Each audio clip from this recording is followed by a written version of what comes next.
Hello students, electromagnetic इंडक्शनचा next concept आपल्याला इथं घ्यायचा आहे. Induction and energy transfer. जो नेक्स्ट कन्सेप्ट आहे तो काय आहे? Induction and energy transfer. In which ह्याच्यामध्ये जी काही कन्सेप्ट घ्यायची आहे ती energy transfers means energy is converted, म्हणजे इथे असणारी एनर्जी जशी कन्वर्ट होते, एनर्जी डेसिपेट होते, एनर्जी असणारी जी काय केली जाते, डिलिव्हर्ड केली जाते, ती आपल्याला फाइंड आउट करायची. For that we can consider a loop ABCD. ह्याच्यासाठी आपल्याला एक लूप कन्सिडर केलेले आहे. बरोबर इथे दिसत आहे loop ABCD. That loop ABCD is placed in constant magnetic field. Is placed in constant magnetic field and which is moving with constant velocity v. असणारा लूप आपण कॉन्स्टंट व्हेलॉसिटी v ने काय करतो, मूव्ह करतो इन ए राईट साइड. इथे असणाऱ्या ह्या right साइडला काय होईल, हा लूप मूव्ह होईल. Then according to that, for that इथे असणारी जी काही डायग्राम ड्रॉ केलेली आहे त्या डायग्राम मध्ये असणारा हा मॅग्नेटिक फील्ड किंवा मॅग्नेटिक फील्ड जो आहे बीचा जो भाग आहे that magnetic field is denoted by. इथे असणारी मॅग्नेटिक फील्ड बरोबर आहे हा पिंक कलरच्या चॉकने मी ड्रॉ केलेली आहे आणि तिथे असणारा हा प्लस साइन, तिथे असणारा हा सर्कल, ही असणारी जी आहे ती magnetic field which is constant in magnitude and the direction of that magnetic field. इथे असणाऱ्या मॅग्नेटिक फील्डची डायरेक्शन कशी असेल, which is in plane and perpendicular to that plane in inward direction, म्हणजे टुवर्ड्स द प्लेन अशी inward direction मध्ये असणारी ही काय असेल, मॅग्नेटिक फील्ड असेल. आतमध्ये डिरेक्शन मध्ये आतमध्ये टुवर्ड्स परपेंडिक्युलर असेल, म्हणजे हा चॉक जो आहे तो चॉक ठेवलेला आहे ती असेल ती तिथे असणाऱ्या मॅग्नेटिक फील्डची डायरेक्शन असेल. ॲज फॉर दॅट मोशन, म्हणजे सपोज ह्या लूपला आपण मोशन दिलं, मूव्ह केलं विथ कॉन्स्टंट व्हेलॉसिटी v, तर असणारा लूपचा जो भाग आहे तो लूपचा भाग काय होईल, the area of that loop is decreases in that magnetic field. म्हणजे सपोज हा जो लूप कन्सिडर केलेला आहे ABCD, ह्याचे आणखी काही पॅरामीटर्स आपण कन्सिडर केलेले आहे. इथे त्याची लेंथ AB ची लेंथ L घेतलेली आहे आणि जितका जो काही लूपचा भाग आतमध्ये आहे मॅग्नेटिक फील्ड मध्ये आहे त्याची जी थिकनेस आहे ती dx कन्सिडर केलेली आहे. त्याची थिकनेस जी आहे ती काय केली, x कन्सिडर केली. म्हणजे सपोज आपण इथे ह्याला नॉमिनेट करू, हा P नॉमिनेट करू आणि हा Q नॉमिनेट करू, म्हणजे PBQ किंवा इथे असणारा BP किंवा CQ, BP आणि CQ जो आहे BP is equal to CQ, ह्याच्या असणारा जो लेंथ असेल तो काय असणार आहे, x असणार आहे. बघा that of x which is the one of the side in which that magnetic field, ही असणारी ही CQ जी साइड असेल किंवा BP जी साइड आहे एवढी साइड ह्या लूपची ह्या मॅग्नेटिक फील्ड मध्ये आहे. As that of loop is move, हा लूप आपण मूव्ह केला विथ कॉन्स्टंट व्हेलॉसिटी v, तर इथे असणारा x काय होईल, x डिक्रीजेस होईल, म्हणजे indirectly the area laying inside that loop inside the magnetic field of A loop is decreases, म्हणजे मॅग्नेटिक फील्ड मध्ये असणारा लूपचा एरिया डिक्रीज होईल जस जसं आपण त्याला काय करू, ह्या डिरेक्शन मध्ये काय करू, मूव्ह करू, त्याला ह्या राईट साइडला काय करू, लेफ्ट राईट साइडला काय करू, ओढू. त्याला आपण इकडून काय करतो, ओढतो. आणि ज्या वेळेला असं होतं, काय होतं, ती इथे असणारी एरिया त्या लूपचा त्या मॅग्नेटिक फील्ड मधून काय होतं, डिक्रीज होतं. म्हणजे ॲज द एरिया डिक्रीजेस म्हणजे हा असणाऱ्या लूपला व्हेलॉसिटी आहे, हा असणारा भाग जो आहे तो मोशनल EMF जो आहे त्यातला एक कन्सेप्ट आहे. मोशनल EMF जो आहे त्यामधला एक कन्सेप्ट आहे. बघा बरं, लूप आपण काय करतो, कॉन्स्टंट व्हेलॉसिटीने मूव्ह करतो. लूप मूव्ह केला तर असणाऱ्या मॅग्नेटिक फील्ड मधला लूपचा एरिया डिक्रीज होईल. मॅग्नेटिक फील्ड मधला लूपचा एरिया काय होईल, डिक्रीज होईल. लूपचा एरिया डिक्रीज झाला तर इथे असणारी काय होईल, as the area decreases means there is an change in flux of that magnetic field. इथे असणारा मॅग्नेटिक फील्डचा फ्लक्स चेंज होईल. as area decreases magnetic flux is changes and the magnetic flux is changes, the induced current is in that magnetic field. म्हणजे इथे असणाऱ्या loop मध्ये काय होईल, current induced होईल. ह्या कन्सेप्ट जे आहेत according to that Lenz law and Faraday's law आपण हे स्टडी केलेले आहे. म्हणजे as there is a change in loop, as there is a change in phi, as there is a change in phi, there is an induced current or EMF. तिथे असणारा current induced होईल, तिथे असणार EMF induced होईल. Then current induced होतो, EMF induced होतो, but the direction of that current and direction of that induced EMF is given by again lens law. तिथे असणारा लेन्स लॉ आपल्याला या करंटची डायरेक्शन देईल. Before that the change in flux जो आहे तो चेंज इन फ्लक्स काय होतो, तर एरिया चेंज होतो, एरिया डिक्रीज होतो. आपण ह्या लूपला बाहेर ओढणार, ह्या लूपला बाहेर खेचणार, लूपला बाहेर खेचला तर एक्स डिक्रीज होईल, एक्स डिक्रीज झाला म्हणजे इनडायरेक्टली हे लूप बाहेर पडतं, एरिया कमी होतो, एरिया डिक्रीज होतो, एरिया डिक्रीज झाला तर तिथे असणारा फ्लक्स सुद्धा डिक्रीज होईल किंवा there is an change in flux, तिथे असणारा फ्लक्स चेंज होतो. आणि द व्हॅल्यू आणि the equation of flux is equal to, flux असणारं इक्वेशन काय आहे, it is an B into A, it is A B into ए.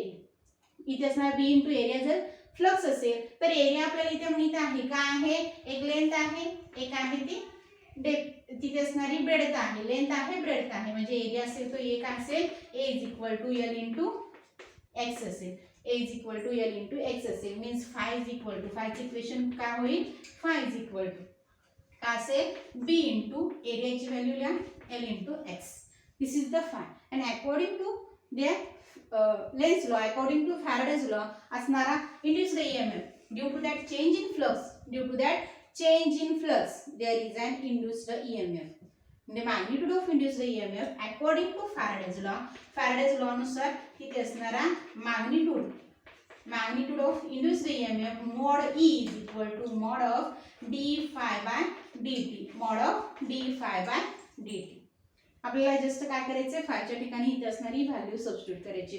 बघा बरं इक्वेशन काय होईल, mod of E is equal to D phi by D T, म्हणजे ईची असणारी व्हॅल्यू काय येईल, E is equal to D into D T. फायची व्हॅल्यू इथे सबस्टिट्यूट करू आपण, B L X, B into L into X, B into L into X. इथे असणारी मॅग्नेटिक फील्ड इज कॉन्स्टंट, इथे असणारा लेन्सचा भाग जो आहे तो सुद्धा कॉन्स्टंट आहे, but there is an variation जे असेल, चेंज जो असेल तो कशाचा असणार आहे, एक्स असणार आहे. म्हणजे एक्स डिक्रीज होतो, एक्स काय होतो, चेंज होतो, म्हणजे एक्स डिक्रीज होतो. But that of dx by dt is n according to that velocity v is equal to dx by dt. म्हणजे ह्या इक्वेशन मध्ये असणारा जो dx by dt असेल तो काय असेल, that e is equal to b into L into v. This is the equation number 4. That amount of EMF is induced in that coil due to change in area, due to change in x and due to change in phi, due to that loop is move with constant velocity v.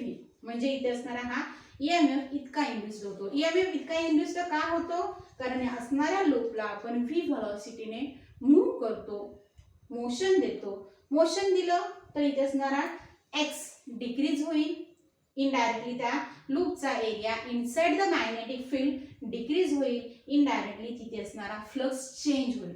Flux change झाला तर there will be an induced EMF and that EMF is equal to B into L into V. असणाऱ्या ईएमएफचं equation जे असेल ते काय असणार आहे, B into L into V असेल. अँड हे जर इक्वेशन असेल म्हणजे this is the magnitude of that EMF, then what is the that induced EMF किंवा इंड्यूस्ड होणारा ईएमएफ असेल, इंड्यूस्ड होणारा करंट असेल, the direction of current given by that Lenz law. Lenz law काय आपल्याला देतो, तर लेन्स लॉ देतो direction of that induced current and induced EMF. According to Lenz law आठवतो का, बघा बरं काय असेल लेन्स लॉ, कॉइल असेल, कॉइलच्या समोर आपण काय करणार, इथे असणारा मॅग्नेट मूव्ह करणार. According to that motion of that magnet the direction of current induced in that loop. ह्या लूप मध्ये जो काही करंट इंड्यूस्ड होईल त्याची डायरेक्शन कशी असेल, त्या लूपच्या मोशनवरती. लूपचं मोशन काय आहे, एक आहे डायरेक्टेड टुवर्ड्स, दुसरं मोशन काय आहे अवे फ्रॉम दॅट कॉइल. एक तर मॅग्नेट आपण डायरेक्टेड टुवर्ड्स कॉइल मूव्ह करू शकतो किंवा आपण मॅग्नेट काय करू शकतो, अवे फ्रॉम कॉइल मूव्ह करू शकतो. इथे असणारी कंडिशन काय आहे, that coil or the loop is move away from that magnetic field. ह्या मॅग्नेटिक फील्ड मधून काय करतो, लूप आपण काय करतो, अवे मूव्ह करतो. And according to that direction as that magnet is move away from that coil, coil पासून हा मॅग्नेट दोन्हीच्या मध्ये असणारं जे मोशन आहे ते काय केलं, दोन्हीला एकमेकापासून बाजूला खेचलं, अवे केलं, तर असणारा करंट इंड्यूस्ड होईल तो कसं असेल, current induced in that coil is in clockwise direction. तो करंट कसा असतो, क्लॉकवाइज डिरेक्शन असतो.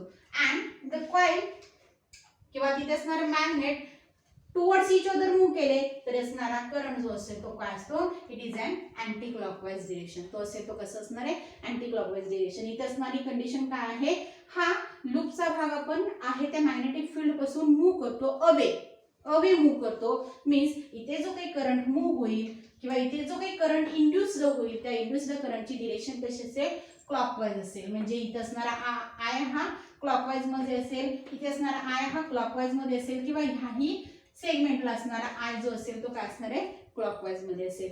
Means according to that induced EMF और अकॉर्डिंग टू लेन्झ लॉ नुसार इंड्युस्ड झालेला ईएमएफ किंवा इंड्युस्ड झालेला करंट जो आहे तो करंट कसं असेल, is in the clockwise direction. तो असेल तो कसं असणार आहे, क्लॉकवाईज डिरेक्शन मध्ये असेल. And the magnitude of that induced current, magnitude of that induced current, ते असणाऱ्या मॅग्निट्यूड इंड्युस्ड करंटचे आपल्याला मॅग्निट्यूड फाइंड आउट करायचे अकॉर्डिंग टू ओम्स लॉ. बघा बरं, V is equal to I R. Ohm's law काय गिवन आहे, V is equal to I R. But that potential, इथे असणारा पोटेन्शियल डिफरन्स जे आहे ते कशाने आपण इंडिकेट करतो, ईएमएफ नी. म्हणजे V इज इक्वल टू असेल तर E असेल तर असणारा रिलेशन काय असेल, E is equal to I R. E is equal to I R and the current is equal to E by R. Current is equal to काय असेल, E by R. The value of E from equation first आपण इथे substitute करू शकतो. म्हणजे I ची value काय असेल, I is equal to BLV divide by R. This is the equation second. हा असेल तो इक्वेशन सेकंडचा भाग असेल. हा इतका amount of current clockwise direction मध्ये ह्या लूप मध्ये काय होईल, फॉर्म होईल. म्हणजे आता इथे काय कन्सेप्ट आहे, there is a magnetic field, there is an current, then according to that magnetic field there is an force is experienced by that magnetic field on each segment of a loop. लूपच्या प्रत्येक segment वरती काय होईल, force exert होईल due to magnetic field. आता force कसा exert होईल, BC ह्या सेगमेंट वरती फोर्स एक्झर्ट होईल. इथे असणारा BP म्हणा किंवा BA म्हणा ह्या एका सेगमेंट वरती फोर्स एक्झर्ट होईल. AD वरती आपण फोर्स देतोच म्हणजे त्याला मूव्ह करतो, तो एक फोर्स आहेच. म्हणजे इनडायरेक्टली ज्यावेळेला आपण ह्याला v व्हेलॉसिटीने मूव्ह करतो त्यावेळेला त्याच्यावरती एक्झर्ट असणारा फोर्स जो आहे. Again there is an force exert on a segment CD और CQ. म्हणजे इथे असणाऱ्या लूपच्या प्रत्येक सेगमेंट वरती force is exerted due to magnetic field. And the direction of that force, इथे असणारा फोर्सची डायरेक्शन काय असेल, प्रत्येक सेगमेंट वरती एक्झर्ट होणारा फोर्स ह्या वेगवेगळ्या डिरेक्शन मध्ये असेल and which is given by left hand rule. तो काय असेल, लेफ्ट हँड रूल नुसार त्याची डायरेक्शन आपण इंडिकेट करू. For example suppose we can consider and 3 fingers of that left हँडचे आपण 3 फिंगर्स कन्सिडर केले तर अकॉर्डिंग टू दॅट 3 फिंगर्स इथे असणारा बघा बरं एक भाग असेल, कोणता भाग असेल, this is the magnetic field, this is the current and that thumb indicate the force. इथे थंब जो असेल तो काय असेल, फोर्स असेल. मॅग्नेटिक फील्ड कशी आहे, डायरेक्टेड अशी प्लेनला आहे. करंट कसा आहे, करंट हा अपवर्ड असेल म्हणजे क्लॉकवाईज मध्ये असेल. फोर्स बघा बरं कसं असेल, हा थंब इंडिकेट होतो तो फोर्स असेल. म्हणजे इथे असणारा हा फोर्स आपण कसा असेल, फॉर दॅट सेगमेंट, ह्या सेगमेंटसाठी BC सेगमेंटसाठी फोर्स असेल तो कसा असणार आहे, दॅट F1 आपण इंडिकेट करू. F1 is in outward direction according to left hand rule. Then same as to second, इथे असणाऱ्या दुसऱ्या सेगमेंटसाठी बघा बरं एक फील्ड असेल डायरेक्टेड इनवर्ड, करंट आहे अँड क्लॉकवाईज डिरेक्शन मध्ये तर फोर्स कसं असेल, it is a vertically upward. आपण हा F2 कन्सिडर करू. आणि ह्या लास्ट CD ज्या ठिकाणी असणाऱ्या सेगमेंट मध्ये असणारा फोर्स कसं असेल, तर इथे असणारा मॅग्नेटिक फील्ड बघा बरं कशी असेल, ही मी अशी पकडावी लागेल. मॅग्नेटिक फील्ड ही काय होईल, आतमध्ये जाईल. करंट हा क्लॉकवाईज मध्ये असेल तर थंब इंडिकेट काय होतो, डायरेक्टेड डाऊनवर्ड. तो असेल तो F3 मी डाऊनवर्ड नोट डाऊन करते. दिस इज अन F3. हा जो असेल तो काय असेल, F3 असेल. आणि हा जो आहे तो आपण दिलेला फोर्स आहे, जो त्या लूपला काय करतो, राईट साइडला मूव्ह करतो. त्या लूपला काय करतो, राईट साइडला मूव्ह करतो. Means due to magnetic field the force exerted on that loop or on that segment of loop on a different direction. बघा बरं F1 एका डिरेक्शन मध्ये आहे, F त्याच्या अपोजिटला आहे. सेम F2 इकडे आहे, F3 म्हणजे इथे जर फोर्सेसच्या डिरेक्शन आपण ऑब्झर्व केल्या तर डिरेक्शन कशा आहेत बघा बरं, इथे डिरेक्शन कशा आहेत according to that F3 and F2. इथे असणारा F3 आणि F2 कसं आहे, that F3 and F2 are equal and opposite forces. दोन्ही फोर्सेस कसे असतील equal and opposite to each other. ते इक्वल आहेत ॲज वेल ॲज कसे आहेत अपोजिट टू इच अदर आहेत. दोन्ही एक अपवर्ड व्हर्टिकली अपवर्ड आहे दुसरा व्हर्टिकली डाऊनवर्ड आहे. Means that two forces are cancel to each other. हे दोन्ही फोर्सेस कसे असतील कॅन्सल असतील. तिथे असणारा एक्झर्ट असणारा किंवा एक्झिस्ट असणारा फोर्स जो असेल तो कोणता असेल only F which is also opposite to that F. हा F च्या अपोजिटच आहे बट दी व्हॅल्यू और दी मॅग्निट्यूड इथे असणार F चं रिलेशन आहे ते F चं रिलेशन आपण नोट डाऊन करू शकतो. F ही आपल्याला नोन आहे वेक्टर F किंवा इथे असणारे vector F1 is equal to ह्या दोन्हींची व्हॅल्यू मॅग्निट्यूड आपण जी घेतली दोन्ही इक्वल असेल आणि त्याचं असणारे इक्वेशन जे असेल ते कसं असणार आहे that equation F1 vector F1 is equal to काय असेल it is the vector F1 is equal to I into L cross B. I is equal to I into L cross B. Vector F1 is equal to the equation of force. Vector F1 is equal to I into L cross B. This is the equation of a force. आपल्याला काय करायचं आहे दी याची असणारी फक्त magnitude घ्यायची. हे vector आहे याची मॅग्निट्यूड घ्यायची किंवा याची ही डिरेक्शन आहे आपल्याला मॅग्निट्यूड घ्यायची. F1 इज इक्वल टू काय होईल is equal to I into LB and there is an for that cross sign. त्या क्रॉस साइन साठी आपल्याला काय करावं लागेल थीटा पुट अप करावं लागेल किंवा साइन ऑफ थीटा घ्यावा लागेल. वेअर थीटा काय असेल theta is the angle between L and B. L and B मधला थीटा असेल. L and B मध्ये काय अँगल आहे बघा बरं लेंथ ही अशी आहे आणि फील्ड कशी आहे अशी आहे. लेंथ ही अशी आहे आणि फील्ड कशी आहे अशी आहे म्हणजे दोन्हीच्या मध्ये अँगल काय आहे that theta is an 90 degree. म्हणजे हा थीटा काय असेल 90 डिग्री असेल. इथे असणाऱ्या F ची व्हॅल्यू काय असेल that F1 is equal to F is equal to just ILB because of theta is equal to 90 degree and sine of theta is equal to काय होतो साइन 90 इज इक्वल टू 1 होतो. हे equation हे असं असेल म्हणजे असणारा फोर्स जो आहे F is equal to ILB. The value of I from that equation second आपल्याला इथे value of I सबस्टिट्यूट करायचे म्हणजे फोर्स कसा होईल that force is equal to F is equal to I ची व्हॅल्यू सबस्टिट्यूट करू आपण. I ची व्हॅल्यू काय आहे BLV divide by R into इथे असणार IL आणि B. LB as it is ह्या व्हॅल्यू आहेत तशा नोट डाऊन केले. बघा बरं इक्वेशन काय होईल is equal to B square L square V B square L square divided by R. This is the value of force. This is the equation third. हा जो असेल तो equation third चा भाग असेल. Then आपण इथे फोर्स एक्झर्ट केला वेलोसिटी दिली आणि त्या कॉइलला आपण काय केलं मूव केलं. Due to that there is an some amount of power is dissipated और पॉवर इज डिलिव्हर्ड. दोन्ही कन्सेप्ट सेम आहेत. पॉवर दिली किंवा पॉवर खर्च केली. पॉवर डिसिपेटेड पॉवर डिक्रीज झाली किंवा दिलेली पॉवर डिलिव्हर्ड केली. दॅट पॉवर डिलिव्हर्ड और power dissipated is in that concept. त्या कन्सेप्ट मध्ये आपल्याला घ्यायचं आहे पॉवर डिलिव्हर्ड और power dissipated that P is equal to P ची व्हॅल्यू काय असते P is equal to work divide by time. P is equal to work divide by time. But work is equal to work काय concept आहे work is equal to force into displacement divide by time. Work म्हणजे काय असतो force into displacement divide by time आणि ह्या equation मध्ये displacement divide by time ही concept असेल ती काय असणार आहे हे अगेन आपण नोट डाऊन केलेली displacement divide by time x divide by v is equal to x divide by t is equal to आहे तो काय असणार आहे इट इज एन v म्हणजे असणारी power deliver is equal to असणारं पॉवर डिलिव्हरचं इक्वेशन काय असेल f is p is equal to f into v. Then from equation third the value of F is substitute. ह्या F ची value आपण equation third वरून आपण काय करणार सबस्टिट्यूट करणार. बघा बरं पॉवर डिलिव्हर्ड और पॉवर डेसिपेटेड दोन्ही कन्सेप्ट सेम आहेत. पॉवर डिलिव्हर्ड और power dissipated in that moving coil F P is equal to P ची व्हॅल्यू काय असेल F सबस्टिट्यूट करू it is N B square L square V divide by R into again V म्हणजे इथे असणारा concept काय असेल it is A V square. That amount of power is delivered and that power is an energy is delivered to move that coil from that magnetic field.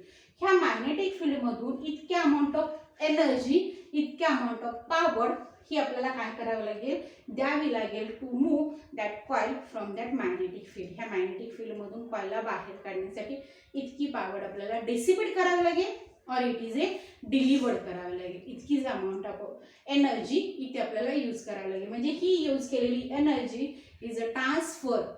That energy is transfer to that loop to move, and the loop is move, there is an current is induced. Means दिलेली energy current produce करते. Means दिलेली mechanical energy electric energy मध्ये convert होते. Again in that concept, ह्या concept मध्ये आपल्याला energy transfer होते, but that energy transfer is conserved. म्हणजे ती कन्झर्व्ड होते किंवा ट्रॅव्हल एका फॉर्म मधून दुसऱ्या फॉर्म मध्ये ती काय होते, ट्रान्सफर होते. मेकॅनिकल एनर्जी आपण पॉवरच्या फॉर्मॅट मध्ये देणार, ती इलेक्ट्रिक एनर्जी मध्ये काय होते, कन्वर्ट होते. म्हणजे ह्याही कन्सेप्ट मध्ये आपल्याला एनर्जी कन्झर्वेशनचा कन्सेप्ट काय होतो, स्टडी होतो. This is the induction and energy transfer. हा जो कन्सेप्ट आहे तो इंडक्शन अँड एनर्जी ट्रान्सफर.